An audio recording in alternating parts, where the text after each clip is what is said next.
నేను ఫుడ్ ప్లేట్‌లో పెట్టుకున్నప్పటి నుంచి నా ఫ్రెండ్ అయితే గుర్తొస్తదనమాట. నేను ఫుడ్ సరిగ్గా తినను అని జెప్పేసి. నాకు రాదని చెప్తా ఉంటది. అంటే ఫుడ్ మొత్తం మింగేస్తానని. అది వేరే విషయం గానీ, ఇలా ఫుడ్ తిని తిని ఎక్కువ లావయిపోయాను గదా!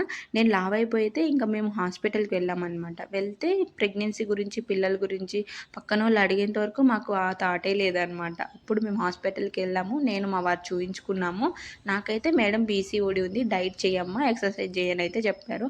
అప్పట్లో నేను ఎక్సర్సైజ్ చేసేదాన్ని, డైట్ చేసేదాన్ని. అలా డైట్ ఏం లేదు. ఎక్సర్సైజ్ చేసుకుంటూ వచ్చేదాన్ననమాట. మంచిగా ఫుడ్ అయితే తీసుకున్నాము. మా వారు నాకు మా ఇద్దరి మధ్య కొంచెం గొడవలే వచ్చేవన్నమాట.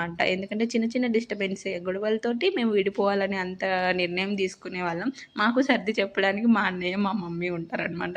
ఎప్పుడు వాళ్ళు మాకు తోడుగానే ఉంటారు. ఏదో ఒకటి మంచి చెడులు చెప్తూనే ఉంటారు. ఇంకా మేము అలా చెప్పుకుని కొంచెం మంచిగా హ్యాపీగా ఉండే టైంలో నాకు ప్రెగ్నెన్సీ కన్సీవ్ అయ్యింది.